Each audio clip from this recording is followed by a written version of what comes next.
brand win with Scott Robertson's Music Biz Marketing Strategies. Now, here's your host, Scott Robertson.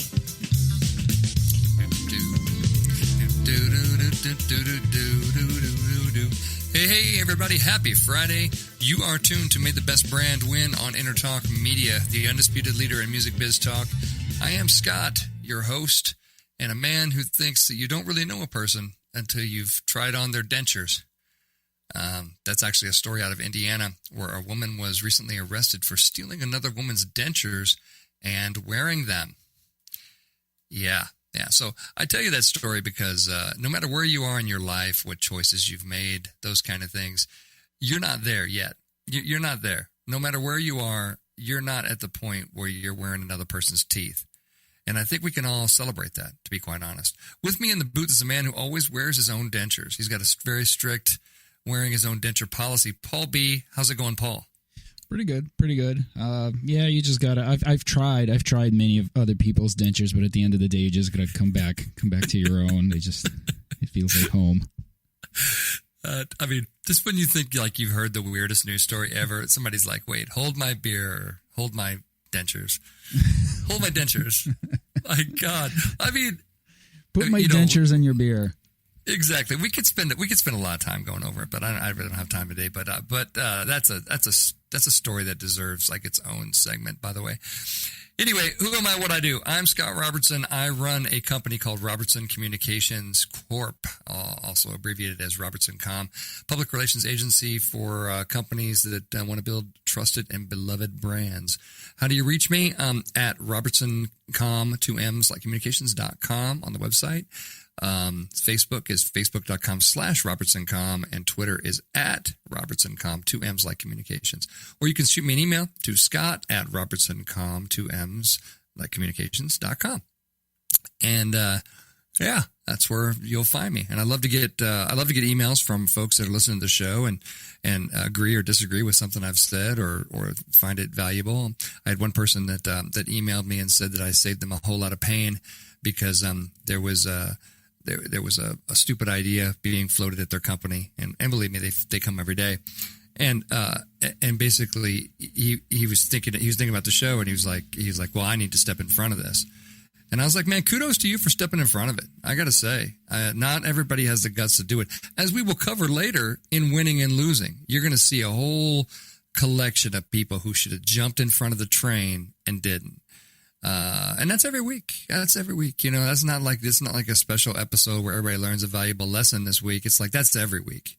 And so there's still not enough marketing people stepping in front of this stuff before it becomes a situation. Anywho, this episode is 130, and you were super duper smart because you tuned into this one. And, yee to the ha, man. Music products industry just got back from its annual hoedown in Nashvegas called Summer NAMM. Nashvegas is the new bachelorette party capital of the world. They have more than 80 bachelorette parties every weekend, according to many I'm going to consider reliable Uber drivers that we talked to during the show. And it was completely saturated with new guitars, amps, tech products, straps, and a very cool new electric tip jar named Phil that I was involved in launching. And I interviewed a bunch of them on the floor, and we're going to go through them along with, we're going to do some winning and losing, and I'm going to give you some tips for a product launch. Since I just got back from launching Phil the Tip Jar at Summer NAMM, so we'll just talk about that. Anywho, let's, without further ado, I need to apologize. First of all, my microphone that I use to record all these interviews on the show floor is dying or dead, or it's gone. So these interviews have some questionable audio quality, throughout. So I apologize for that to all my guests. Oh, there's no question about it. It's garbage. It's garbage. There you go. I like it. I can call it you. And viewers or listeners at home will be like, oh my God, what did he use to record that with? I could have literally just used the phone mic, and it would have been like a million times stronger. But my mic had some technical difficulties during the show. Anyway, without further ado, I ran into this really cool company called AirPatch.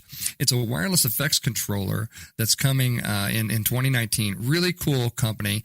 They're trying to kind of make your pedal effects wireless.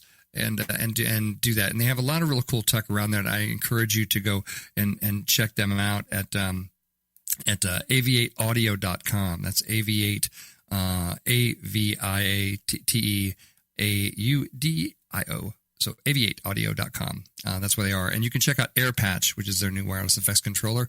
And let's hear what they had to say, hopefully. Here we go.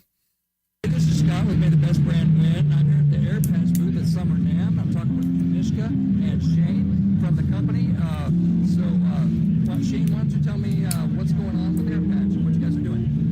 Air Patch is a new product. It's our debut here at NAMM. It's a wirelessly controlled effects loop that lets you interact with your favorite pedals with a controller that goes on your guitar. So it's like having your favorite pedal right on your instrument. Very cool. Yeah, it does this wirelessly. It does it with 3 months of operation. It helps you get more out of your favorite pedals. Fantastic. And switching gears, so Kanishka, my show is about marketing communications. What are you guys doing to spread the word about this great new product? So we have basically 2 aspects. We're focusing on social media, which is like a big thing right now. Of course, and we're also trying to find influencers and people like that to post our content and stuff like that. We're working with Premier Guitar and trying to get our videos up there for we did a free giveaway actually last week, so that's something that we're working on. But yeah, mostly social media at the point. We're trying to figure out how to get organic followers versus like paid advertisement because they don't convert as well. Yeah. You guys are new, but are you have any artists that are interested at this point? You're going to work with some artists? Yeah, we have 2 artists at our booth, Drummond Kincannon and Connor Chaplin. They're both local New York Brooklyn artists. They're up-and-coming guitar players in their own right, and they've been doing a great job helping us demonstrate the product here at the booth. Nice. And you guys are out of New York City? Yeah, we're from all over New York. Our artists, Drummond and Connor from New York City. Our company's based out of Buffalo, New York. Nice, very nice. Well, good. Well, thanks. I've been talking with Kanishka and Shane from Air Patch. Thanks very much, guys. Appreciate your time. Thank you very much. Thanks for talking with us. Great. Very cool. Yeah. So obviously you heard the mic difficulties. Also, there was somebody in the next booth playing at a massive volume that I think did not help my microphone at that point. But anyway, cool company, Air Patch. Go check them out at Aviate Audio. Cool guys, and good to see them in the industry, trying to shake things up. Next, I talked to a really cool company out of Nashville called Artifon, and they make a really cool MIDI controller called Instrument One. You may have heard of it. Just catching up with them about what's going on at the show, and hopefully this one's a little better. Maybe not. We'll go.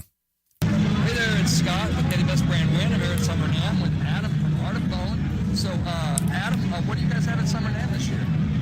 So we are here in our based company with the Artifon Instrument One. And the Instrument One is our first product, and we call it a multi-instrument. It's a universal MIDI controller that you can strum like a guitar, bow like a violin, tap like keys, drum, and just about anything else. And we love being here in Nashville because we get to grow closer to all of the great artists in the area and all of the wonderful people who help us get the word out about the product. Fantastic. Well, my show is all about marketing and branding. So, how are you guys spreading the word about the company and the instruments? We do a lot of different things about the product, but the thing that I love working on the most, and one of the most effective ways that we've seen it all come together, is with our artist engagement program. We think a lot about whom this instrument might benefit. So, for instance, if you go on Instagram, you'll see a booming community of beat makers, people making beats with all different ways. They're using their MPCs, they're using acoustic guitars, they're using their voice. This is a community that we are able to tap right into and show them what a multi-instrument might be able to do to their workflow. We have an artist named Kelly Janae who's actually demoing in the booth right behind us right now, which is part of what you're hearing. And we found her through Instagram, and she's done this. She's made this she's created an amazing following for herself by doing these beats and soloing over them. She's a very accomplished guitarist. So a multi-instrument, an instrument that can be played in a number of different ways, was completely perfect for that. And that's just one example. We've seen all kinds of other communities, like think about touring and live shows and things like this. But seeing, when you're talking about a musical instrument, seeing somebody really play it, there's no validation that can possibly replace that. So we really lean heavily into the artist and influencer side of digital marketing. And you've been listening to Adam from Artifon, and they're at Summer NAMM. Thanks very much for your time, Adam. Really appreciate it. Thanks, Scott. This has been great. Good job. Perfect. Thank you. Cool. So that was Artefon, and very like company. Lots of more news coming from those guys. Excited to run into them at Summer NAMM. Next, I went over to the software section, and I was talking to FL Studio. FL Studio is a great DAW that's been out there for a long time. A lot of people know it, but interesting to see them over at the software area. And I caught up with them and asked them some questions that you might be able to hear. Here we go. Scott. I'm here at Summer NAMM, and I'm here by the FL Studio booth talking to Jay. Jay, tell me about FL Studio, what you guys are about. FL Studio is a digital workstation. Right now is innovative in technology, and it's known for its intuitive way how to make beats, how to process audio, and most of all, automation. So when you have ideas and tricks that you want to do on the fly and do it quick, FL Studio is definitely the way to go, whether you are a seasoned producer, engineer, or just starting off.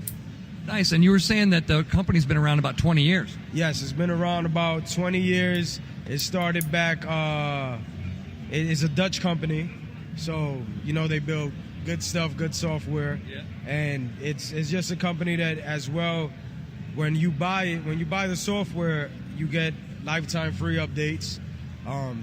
It costs $100, the producer edition, so you get compressors, EQs, VSTs, everything for $100 that you can make a beat and upload it, and you never know what can happen. Nice. And how are you guys? My show's all about marketing in the music industry. What's the most effective thing that you guys are doing marketing-wise right now? Marketing-wise, I believe with all these upcoming producers that they put in their stuff on SoundCloud, now they say what they use. And FL Studio has been the thing that everybody's like, hey, all I did was download FL Studio, I bought it, and marketing is just connecting with the...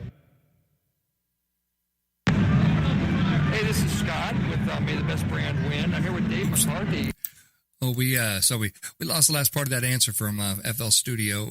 Some of my technical difficulties. Sorry about that. Cool program. Make sure you guys go check it out. There were lots of interest. There's a whole wall of like software solutions at Summer NAMM, and FL Studio is one of them. Out there, as you said, the company's about 20 years old, so it's been out there for quite a while.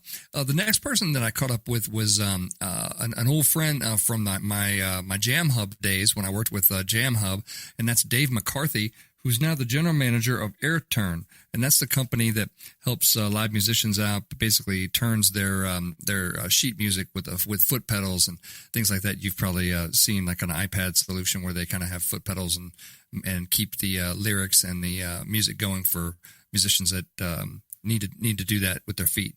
Anywho, here's Dave. From AirTurn. Dave, what are you guys showing at Summer NAMM this year?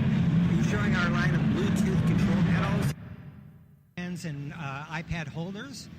The unique thing about the stands is that they're miniature. They break down to 18 inches, so you can put a full tripod stand in your backpack.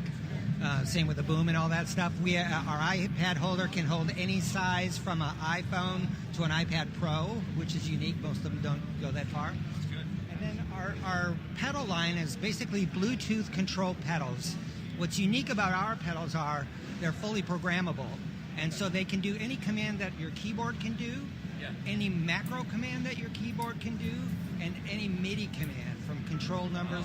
So if you're working with a digital audio workstation, you can have one button do your play button, one be your record button, and you can even send it out into the live room. It's wireless. Wow. These things will transmit a 100 feet line of sight. The batteries last 150 hours. How are you guys, you're here at the trade show. What's the marketing like for you guys? What do you guys do to spread the word about AirTurn? We are a really small company. And that includes the people who manufacture it. Yes. So we're in Boulder, Colorado. I come from sort of a traditional background of reps and all that stuff. At AirTurn, because we're so small, we're really focused on the internet. So SEO, SEM work, AdWords, Google AdWords, all that stuff. And it's That's what we got from Dave, I believe. So anyway, cool company. Check out what they're up to. A couple new things, as he mentioned, from the show. You can go to airturn.com to check out more on that company. And I also spoke with a San Diego guitar manufacturer, boutique manufacturer called Iconic Guitars. Talked to Kevin Proctor about what they're doing. Let's see what he's got to say. I'm here with Kevin Proctor from Iconic Guitars, right in San Diego, California. And Kevin, this is for talking to me a little bit. So, Kevin, what is Iconic doing at Summer NAMM? We brought a couple of our tried and here the Nashville market, a very guitar-centric market here. Love coming to this show. But one of the things that we bring and showcase this year is a lot of our roasted maple necks. That seems to be a really big thing going around right now. So we brought some of our classic models that we've introduced years and years ago, and we've updated them and add the roasted maple option, which has just been like every time we can't even keep them in stock. As fast as we do them, they've been going. And then we've got our new set neck models that we introduced at Winter NAMM. And, it's a little bit different crowd here. You see some folks here at Summer NAMM that, may not make that trek all the way over to the West Coast and probably not want to battle all the people that are at Winter NAMM, My show's about marketing. What's working for Iconic? What are you guys doing to get the word out, build the brand? We partner with a lot of and I would say that probably a large part of what we're doing is based in social media. Via Twitter, Instagram, Facebook, and we try to be an integral partner with what our artists are doing. So if they're doing a video with one of our guitars, for whatever artist they may be playing for, or that, if they're their own artist, we're trying to share those things and get those up because the revenue. Hey, this is Scott with May the Best Brand. I think it's all we got from Iconic. Sorry about that. My mic cut out one more time. But very cool company, and I encourage you to check them out at www.iconicguitars.com. Yeah, please go and check those guys out. San Diego-based company. They had some really nice looking instruments there, as a lot of people did at the show. And that's it for this segment, but come on back. You are tuned to May the Best Brand Win on Entertalk Media, the undisputed leader in music biz talk. Come on back. We're going to talk about who's winning and losing.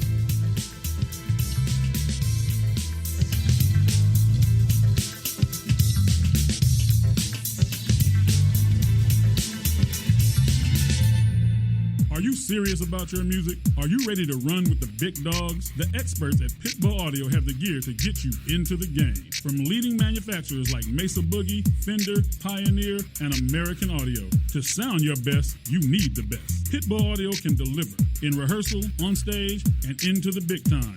Dropping beats, shredding guitar, or making the crowd roar. Whatever you dream, Pitbull Audio can help make it happen. We are Pitbull Audio. We want you to play it loud. PitbullAudio.com.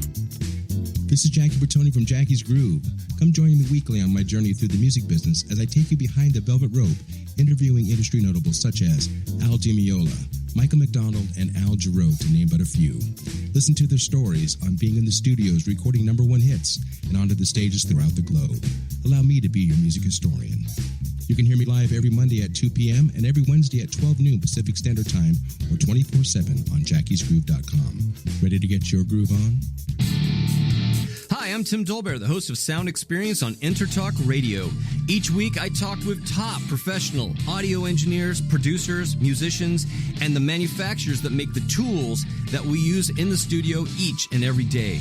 From capturing the perfect take to mastering your final release, and the tools and how the pros use them, we are going to dive deep into their process and learn from their experience. I look forward to you joining us each week on Sound Experience with me, your host, Tim Dolbear. Make this your vinyl night.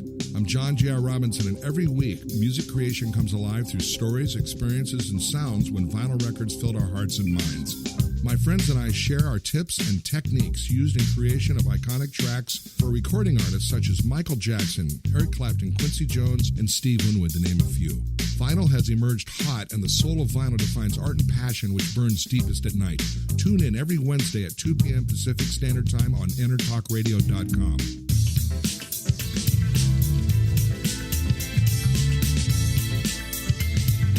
May the best brand win with Scott Robertson's Music Biz Marketing Strategies. Now, here's your host, Scott Robertson. Hey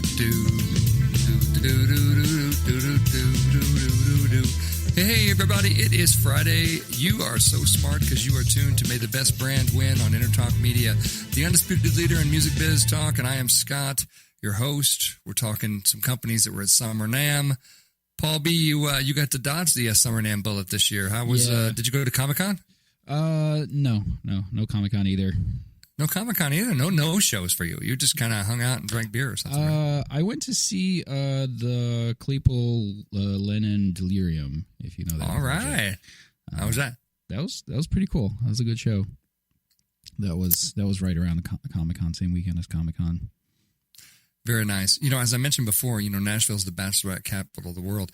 And when we were out, one thing that you could not help but notice was, holy good God, how many bachelorette parties could be in one place at one time? I've never seen anything like that in my life. I remember hearing that last year when I was there. I don't remember if it was from you or from somebody there. But I've heard that before, that it was like the capital of the bachelorette party of the world. And they're all wearing like temporary tattoos that say Bride Tribe, and like the bride's wearing one color and the bridesmaids are wearing another color, and like they all just look. Can I be honest? They all look miserable. There's misery. There's true misery going on. Yeah, I'm not sure where it comes from. But just all their faces, they're just like, God. Well, it's that heat and the tattoos and probably all sorts of like weird bras and corset things going on underneath that you don't even know about. You know what? It's one of those mysteries. We just won't know. That's my experience of it. Is that there were a million of them and none of them looked particularly happy, and they were all kind of yelling at each other in various ways. So it was interesting. All right, let's get to winning and losing. That's what everybody came here for. So, first thing we got to mention in winning is that Gibson made quite a bit of news at this show in very interesting ways. One of the things that they did, first of all, they had a booth on the show floor, a very commanding booth with a lot of artists, and really made a strong presence. Throughout my entire history in the music products industry, Gibson has sort of been a no-show at Summer NAMM. And if they were in, they had a little booth in the corner or something like this. But I mean, Gibson had a serious booth. They had artists. I mean, they showed up like a major guitar manufacturer should show up at a show in their hometown. So I thought that was brilliant. I thought that was brilliantly done. And it gave everybody the impression that, yeah, man, this company is back from bankruptcy and getting ready to kick some serious butt. But one of the things one of the pieces of news they made was they invited Tom Oberheim up, and he's a synth legend, obviously, from the Oberheim brand. And Gibson basically returned the Oberheim brand and intellectual property to the company founder, Tom Oberheim, at the show. Really cool move, because they're already, they're battling Dean guitars and this IP thing that we've talked about on the show and all these kind of things. But really a move where they scored a lot of points with people. It's just a very heartwarming thing to see, Oberheim get his IP and his company back. And I think that's it's cool to see that. You don't see that in the news very often, and it deserves a shout out, and it deserves all kinds of winning. And I think Gibson was doing nothing but winning at this show. And I think that is a good thing for them, and a good thing for the industry, to be quite honest. Conversely, Forever 21, the retailer, you've heard of them, they sell clothes to where you can forever aspire to be 21 and look like, that. They got in trouble this week because they decided to send diet bars with all of their plus size orders. And I'll just say that again for the cheap seats there. So they decided to send Atkins branded bars, stick with your low carb diet kind of thing, included in the Forever 21 packages, part of Atkins snack collection, which is marketed as a way to treat yourself without worrying about your carb count. So they are diet bars that you sent, and social media, obviously plus size ladies are getting things from Forever 21. Bought a swimsuit online from Forever 21. They sent me an Atkins bar along with a thank you, reminding me that I don't have a beach ready bod. Thank you. I received my order for 5 items in the plus section and this Atkins bar that slipped in there. I don't take it kindly that people telling me how to live my life. So, yeah, there's all kinds of choices that you can make in marketing, all kinds of partnerships, all kinds of things that you can do. This is one that you don't ever want to make, right? Because this is where we talk about in the show when we talked about, stepping in front of stuff. When you first encounter an idea like this and somebody says, hey, I got a buddy that works at Atkins and we can include diet bars with our plus size things, I'm sure the ladies will be really appreciative. They won't. They won't, right? You step in front of that. If that person's talking in the meeting, you hit them with whatever's close near you and knock them unconscious. The assault charges are going to be worth it because, honest to God, this goes live. This is a death sentence for this brand. A retail brand, we're talking about a retail brand that's hanging on by a thread, and you're going to piss off the world by sending Atkins bars to ladies that, and what are you thinking? What are you thinking? I mean, that surpasses just your ordinary level of stupid and flies right into just insane stupid. I mean, the only thing I can think of is the company's getting ready to declare bankruptcy, and they said, you know what? Blaze of glory. We're going down in a way that people will always remember how we went out of business. That is the only way to do this and make it make sense. And if they declare bankruptcy next week, then there you go.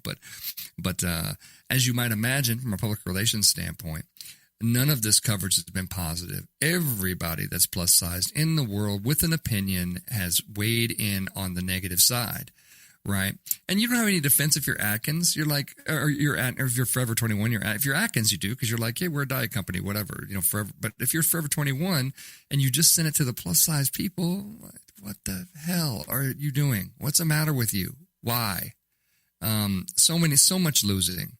I mean, our regular level of losing doesn't accurately cover how freaking stupid this is and how everybody associated with it should be fired and beaten with whatever objects are close by. Truth be told, that's how you have to handle this kind of stuff. And again, just like the person I talked to at the top of the show, when somebody comes up with a really dumb, really stupid idea in your company, stop it. Make sure it stops. If you have a gut feeling that it's going to go bad, get in front of it. Bring in legal. Legal kill things all the time. Legal's great at killing things. Bring in legal. One way the marketing can work with legal is if you see something stupid getting ready to come across the bow, bring in legal. Light up their spider sense about how this is going to get received, and they'll kill it. And that works too. But make sure somebody does, because this is, come on. Enough said. All kinds of losing. Speaking of retail, Amazon, the U.S. Treasury Secretary just came out and said that Amazon has destroyed retail. So Stephen came out and he said he supports the Justice Department's antitrust review of the country's largest tech companies, particularly Amazon, which he says has destroyed and ruined retail. He says the company's destroyed the retail industry across the United States, and there's no question they've limited competition. Interesting, right? Interesting, because to me, this may be placing blame on the wrong place. Did Amazon kill retail, or did they provide a better option for consumers that was better for us? 24/7 availability. That sort of just changed the game, right? 24/7 availability, access to shopping, 1 day delivery, same day delivery, lower prices, easy returns, all of those kind of things, free shipping, all those kind of things that they did. Did they just create that good of a, mousetrap, for consumers? Or did they destroy retail? And then, if you study the evolution of retail in the United States, it wasn't always like, Sears and Roebuck and Macy's and shopping malls and all that kind of stuff. Long ago, it was very small community stores, Main Street USA, some of the first of those stores, by the way, were music stores, and they sold consumer electronics at the same stores. If you go back and look, it's kind of fascinating. I encourage you to go to the Museum of Making Music in Carlsbad, by the way. They do a good job of really kind of explaining how retail evolved. But, this is the thing, right? Did Amazon kill them? Or did they do their job and create a better experience, and consumers killed them by choosing the better experience, right? I mean, it's I don't know. That's an interesting one. I think that certainly after these comments, there's no way to look at retail in any other way but losing, which is sort of unfortunate because I think that Apple stores do just fine, pretty well. Looking at their latest stock report, they're extraordinarily profitable. They're a profit center for the company. So it's kind of hard to say that all retail's been destroyed. Apple would raise his hand and goes, not our retail. We doing just fine over here. You know what I mean? But I think it did change the experience, right? It changes the experience, just as shopping malls and larger, like Best Buy and those kind of things, that changed the experience from what people experienced before that, and before that, and before that, and before that. So are we talking about evolution, or are we talking about something that needs to be broken up by the federal government? I don't know. It's going to be interesting to see what they're doing. Justice Department is all over a lot of companies, which brings me to my next story, by the way. We're going to say retail's losing, by the way. But Facebook is getting ready to pay the United States government $5 billion for privacy failures. And we knew that was coming. Cambridge Analytica, fines, basically, for just being fast and loose with consumer data and not disclosing anything, as creepy old Facebook will do. But what's interesting about the fine is, so they pay $5 billion, but there are no material changes to the way it has to do it, to how it has to do business in the future. And see, I was expecting the big fine, but I thought they would come and say, and now you have to disclose things, and now you have to, Facebook's going to continue to harvest the data it collects on its 2 billion users, and use that information to run a really powerful advertising business. Really, really interesting. But one of the reasons, one thing I want to speculate on is, we know that Congress is working on its own GDPR privacy initiative. I will bet you money that thing, which is aimed squarely at these guys, right? So maybe they said, you don't have to change the way you do business, but Congress is coming and they're going to get you to change the way you do business because it's creepy. Right. And the Justice Department got what they wanted. They got their $5 billion, and they were able to slap Facebook hard on the wrists, for this. This privacy issue is going to become extraordinarily interesting. Marketing as a whole doesn't really have a conscience about how it uses people's data, about how many times it communicates with people. It kind of has a one stop shop, one, single mind mentality that says, whatever it takes to get the sale, we're going to do that.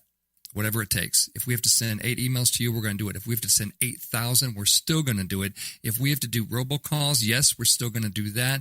And if we have to, bug you and bludgeon you over the head with the message until you're bloody and just submit, we'll do that too.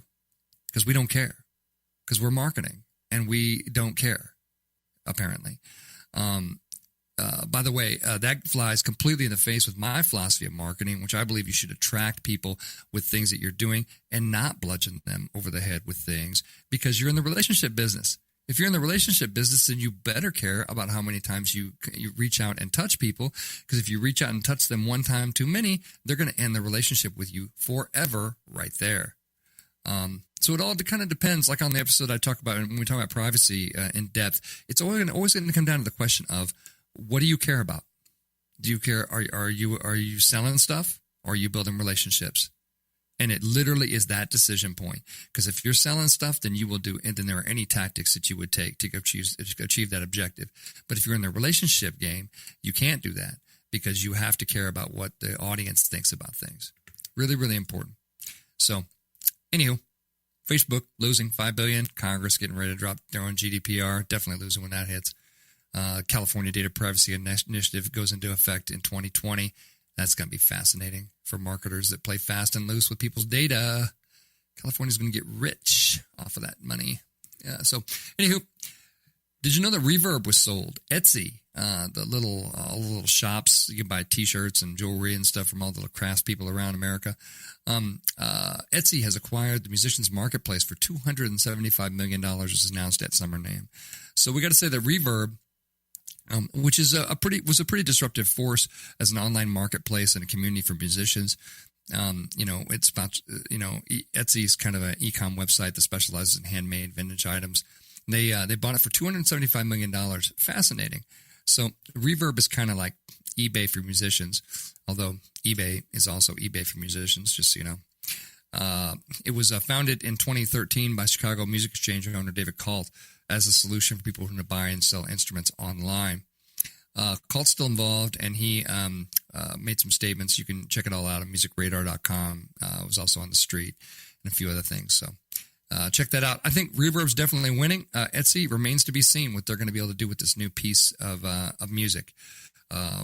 This new music marketplace that they've acquired. It'll be interesting to see what they're going to try to do with that. And the last story that I have is that Congress is finally working together on something that we can all get behind. Congress does so little well. They just suck, like across the board, awful. But they are doing a bipartisan bill that will end robocalls, and it just passed the House 429-3. So basically, the House of Representatives passed the Stopping Bad Robocalls Act. I love the title of the act, by the way, Stopping Bad Robocalls Act, by a nearly unanimous vote. Very, very cool. So this will prohibit phone companies from passing on the cost of robocall enforcement to consumers. And you know, AT&T was getting ready to do that. You could just feel it. And I've also got I've got an app called No More Robo, which I can recommend, which stops robocalls nicely. Pretty soon you might not need the $199 a month for No More Robo or to register with AT&T and their privacy protection, because it looks like they're going to they've really gone to bat on this this robocall thing. And like I said, both Democrats and Republicans can finally agree that robocalls suck. I've often said on this show that if you have robocalls as part of your marketing strategy, you're not a marketer. You're a pain in the ass, and you're a problem. You're a huge problem that should be beaten. But that's just one man's opinion. And you were listening to May the Best Brand Win on Entertalk Media. Come on back. I'm going to listen to a couple more interviews, and then I'm going to give you a few product launch tips, kind of what we did with Fill the Tip Jar. Talk to you in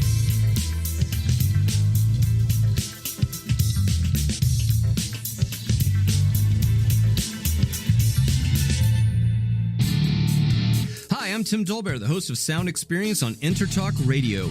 Each week, I talk with top professional audio engineers, producers, musicians, and the manufacturers that make the tools that we use in the studio each and every day.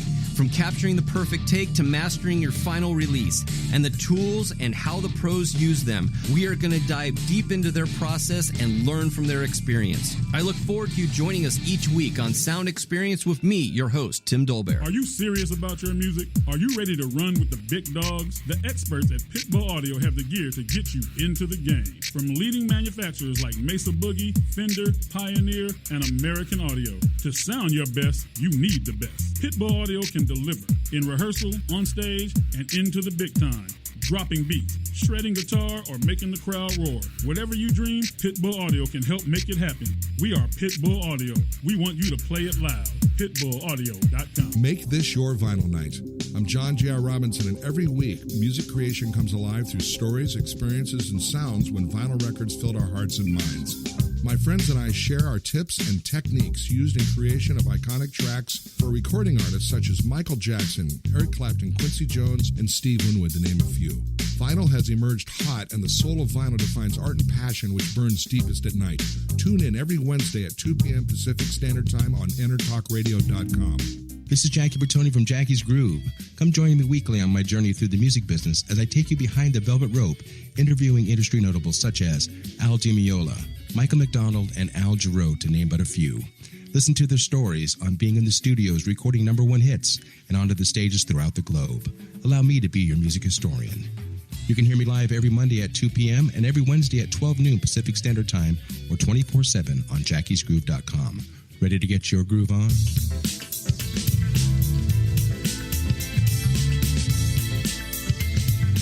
May the best brand win with Scott Robertson's Music Biz Marketing Strategies. Now, here's your host, Scott Robertson.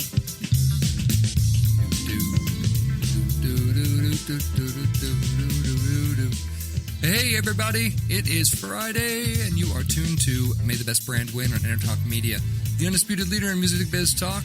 I am Scott, your host, a man who just went through a whole bunch of winning and losing stuff. Paul, what spoke to you this week, man? What spoke to you? Well, Forever 21 one was great. That's just precious. My goodness, right? Yeah. Can you plead temporary insanity in bankrupt proceedings? Is that the strategy? Is there does that get you off the hook somehow with your creditors? Man, I honestly, like I said, I don't know what the thought process is behind something like that. I don't know how anybody thinks that's going to be taken any way but terribly. And I was joking with my wife. I said, that's a blaze of glory strategy. Yeah. Hey, we all got the word. We're all going to be fired next week. What can we do? What can we do to really light it on fire? Epic. Yeah. Epic, like an epic end to the business. Yeah. Like, when your city, like burning your city before, before the Visigoths take it. It was all of that. My God. And you're like, I mean, you just have to laugh and go, to me, everything that you have to do in marketing goes through so many approvals and checkpoints, right? No matter what company you are, even the smallest startups, have some kind of approval process. And nobody along the line stepped in front of that. Yeah. Nobody did. Yeah. They all just said, yep, Emperor's wearing plenty of clothes. Looks great to me. Looks great to me. I'll see you later. My 401k is almost full. It's like, what the hell? Pretty crazy. Right? Yeah. And then the other thought I had with the robocall bill that passed, you said what for 423. If you're looking for which congressmen are robots, that's probably the three that voted nay. I would look at those guys closely with a screwdriver. Nice, exactly. You're looking at it going, I see you voted for the robocall bill. Don't want to turn against your people. Yeah. I see. I get it. Oh man, I'm so glad that Congress is doing something. I mean, it's cool to see Congress do anything, to be honest. But that's a really good one. It's probably really the one thing that affects them just as much as regular people. They're probably annoyed by getting these phone calls just like anyone else. So they'll get off their asses for that. I can't tee off because I keep getting people keep asking me about my commercial real estate interests. Yeah. Well, fun. Well, cool. Let's get back to the show. So, all the show we've been talking about Summer NAMM 2019.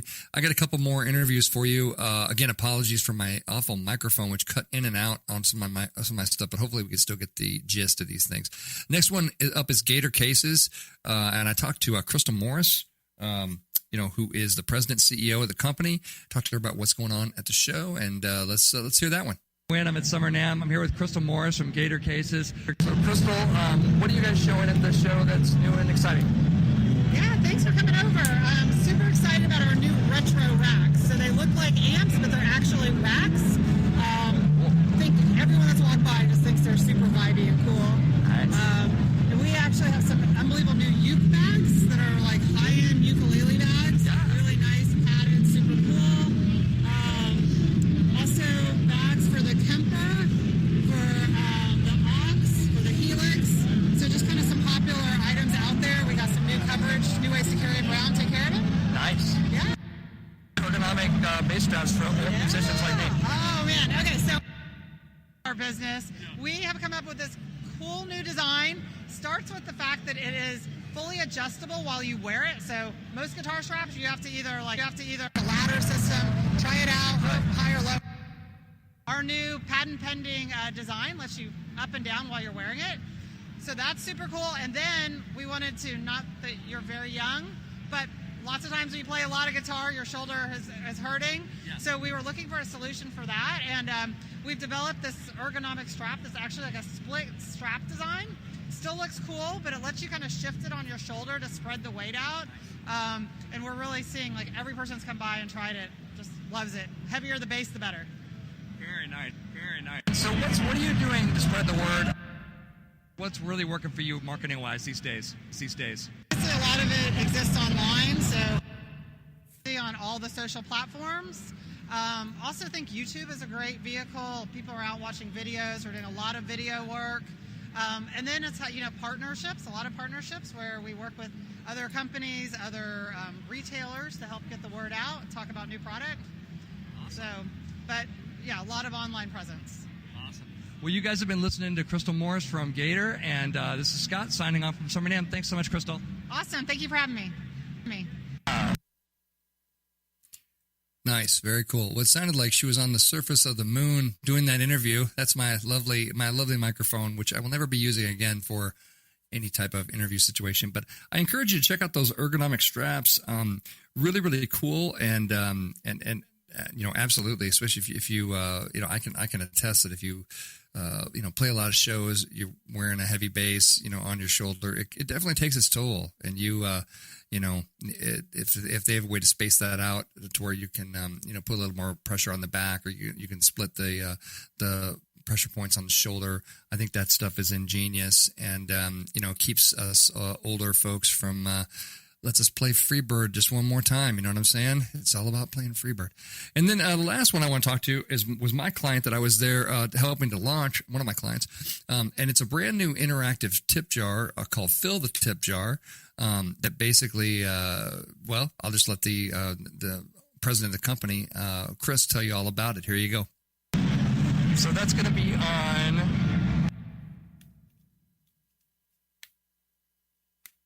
So, Chris? Well, I want to first say thanks to you, Scott, because I met you at CES, and you brought this baby to life. So we now have Fill the Tip Jar. It's our first appearance at NAMM, and we are getting a great, great response. And, what are some of the people, for everybody who doesn't know what Fill is, maybe you could a little bit. This is the world's first interactive tip jar. So what happens is there's an automatic card that's dispensed when somebody tips. So I don't know the last time you tipped somebody if they actually gave you a thank you card. So this machine actually will dispense a card that's pre-printed that the band can put their logo on. They can also put their playlist on the back or any kind of fun facts they want to create some nice audience interaction. Awesome. And what kind of stuff are you guys doing to market the tip jar these days? Currently we're just kind of doing a word of mouth, and we're working on social media presence and kind of getting some different interviews and different press. But with this NAMM show, it's all dialed in for your musicians, and it's been a huge hit because, especially in Nashville, every one of these performers out there have some makeshift bucket or pail of some sort with something crazy written on it, and they're just really loving the aspects of being able to personalize it to them as a musician and get people aware of their social media presence and be able to follow up with them and follow them around as a performer. Well, you guys have been listening to Chris from Fill the Tip Jar from Good Fortune Industries, and this is Scott signing off for the show. Thanks, Chris. Thank you, Scott. Have a great day. Very, very cool. So, yeah, Fill the Tip Jar. So like I said, I was there working the Fill the Tip Jar booth. Really cool product. It got some really fantastic reactions. And I thought I would leave you in segment 3 here with a few product launch tips. Kind of how do you launch something like that? And, really at any budget level. Number one, you want to start with a great message. The cool thing about Fill the Tip Jar is, yeah, it's a cool product, but we made the message. The message is all about, tips are love and just let them love you. And so we really talk about that message and how important it is to bands, even at a deeper level than, the monetary gifts that they're getting from, from folks that appreciate the music. The fact that to bands, that represents appreciation, that represents love, that kind of thing.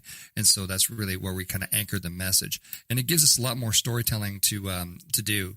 So, we don't have to just talk about this kind of novelty that has lights and sounds and spits out cards and that kind of thing. We can talk about kind of the larger issue of tipping bands. And a lot of bands work on nothing but tips, particularly in Nashville. They just work that tip jar like crazy. And as Chris said, they have terrible tip jars. My God, they giant buckets and things like that with a sign written with the Sharpie and that kind of stuff. And our message kind of with the to fill the tip jar was, you know what, do better. This is the only piece of gear that you have on stage that's actually going to put money back in your pocket. The rest of it's just going to, suck you dry, which is fine. We love that. But, since it is going to do that, it's worth a little bit of investment to make sure it's a professional package. And I can attest from using one of the prototype units of Fill the Tip Jar with my band, is it does increase your tips about 3 to 4x every time you use it. I'm going to use it tonight. It's going to be full of dollar bills. It's going to look like, the band, just a bunch of people just went to a strip club. It's going to be filled with that. That's what it's going to be. So anyway, but tip number 1, start with a great message so that you have a place to go with your marketing, and make sure that message is all about them. In this case, our target is bands and musicians. And so we make sure we want to talk about things in language that they understand and they will appreciate and like. Number 2 that you want to do with any kind of product launch is you want to find some friendlies out there in the media, and you want to precede some review units out there and try to time your launch, your reviews coverage. Maybe get a couple of reviews coming out right around the time of your launch window. This is a cool little PR strategy. It works well if you can execute the timing right. Like we sent one to New Atlas magazine, formerly Gizmag. And he was able to drop the review right the Monday that going into the show. So going into the show, when you click on Fill the Tip Jar, you didn't even get our website. You got a very comprehensive review from a reviewer about the product, and that helps sell the product. That helps people trust the product. It helps people trust the brand, that kind of thing, especially something like New Atlas. We have another one coming out from Harmony Central, which is another kind of trusted review source, and we got them that product, a couple of months ago, and that review's coming out, in the next week or so. So I recommend that strategy to precede your review units. Try to time your coverage in your launch window. That's nice. Number 3, try to get lots of feedback at every stage. If you're doing a product launch, you just can't get enough feedback, right? So we got feedback, before the show, at the show. We talk to musicians beforehand. Feedback, because that's going to, interrupt any kind of. You might be able to find. People have objections to the product, or people, the price point's not right, and those kind of things. As much feedback as you can get is really, really going to help you. And if you're a smart marketer, you're into the data, right? You're into the data, and this is the time when you want to get it. When you're planning a launch, you want to try to get as much feedback as you can out there. Number 4, my 4th tip is make sure you have a contingency plan. A lot of people, have a plan and basically say, okay, we're going to do X, Y, and Z. But if one of those stages fails, or if something doesn't go quite right for you, what is your contingency plan to work on this? Like when we launched Fill the Tip Jar, the buy now button, wasn't working. The morning of, we have all this great press and we have all this thing, and then you can't buy the thing because the buy now button kind of, technical difficulties kind of crashed on us, right? And we're still kind of looking into exactly how that happened, because it worked the night before, and of course it, crashes that morning, So, our contingency plan for that was the fact that we just let people know, keep trying. It's a startup, we put messages out, and about this is how we plan for this contingency. This is what we're if you can't buy it right now, it's going to be up soon, and try it in a few hours and that kind of thing. So make sure you do that. Kind of using that as an example, think through all these pieces. And if this doesn't work, then what are we going to do? And if this doesn't come through, then do we have another, plan, beyond that? Very, very important in all stages of PR to do that. So far on our product launch tips, we have, number 1, you want to start with a great message, right? Really spend time on the message. I talk about that a lot, but there's just so many things where you just don't understand what it is, or what the relevancy is to you, or why they're even out there talking about it. I saw a lot of that on the show floor. I'd be walking by people's booths and I'd be like, so what is this? And I had to ask like 15 questions to get to what is there any relevancy to me in this thing? Make sure you do that. That's really, really important. Like I said, number 2, pre-seed review units. Try to get your time your coverage in that right launch window. Number 3, you're always getting feedback. You're using that feedback to improve what you're doing, improve messaging, improve, your touch points, those kind of things. Number 4, you want to make sure that you that you have a contingency plan. Those kind of if-then statements. Really, really important stuff. And it makes you, it makes you sleep better at night too. If if the review doesn't come out as planned, then, what else do you have? What else are we going to do if this doesn't happen exactly the way that we want it to happen? Then what else are we going to be able to do? Fortunately for Fill the Tip Jar, everything kind of locked together and happened the way that we expected it to happen, except for the buy now button. And then we, had to kind of quickly jump into crisis mode and get that fixed back at home base, while we were at the show trying to, get things done. So, and then number 5 is, this is really important. When you cross the goalpost, of what you're trying to do with your launch, celebrate it. Make sure that you don't get, and I see startups do this all the time. They kind of move from one set of goals to the next one, and that's fine. There's nothing wrong with that. But especially on a launch, what we did with Fill the Tip Jar, we all went out, we raised a glass to Phil, we raised a glass, and we celebrated the milestone moment of the fact that this product, is come to market. People are seeing it. People are getting, we are accomplishing our goals, in the launch. And take your time to celebrate your wins. We don't always win, so take your time to celebrate those. It is really, really important. Not enough people do it because they feel like, oh, well, we got to, go to the next thing and get up that early the next day. It's like, what, that stuff's going to be there. But make sure you take your time to celebrate. It's really, really important. I'm glad we did it. Like I said, we kind of marked that occasion. So those are my tips for launching a product kind of effectively at a trade show or apart from a trade show. So what have we learned? We learned there were a lot of really cool and interesting companies at Summer NAMM taking advantage of the strong economy and, of course, the eternal draw of playing a musical instrument, which I don't think is ever going to die out. More people interested in playing music than ever before, and I think that is a good sign for our world. For me, it's always a great time to catch up with friends, meet new people, and continue in my lifelong quest to save marketing from really bad marketing. And hopefully we're still getting that done. So that's all from me, folks. But we'll see you next week with a brand new show. Have a great weekend. Bye-bye.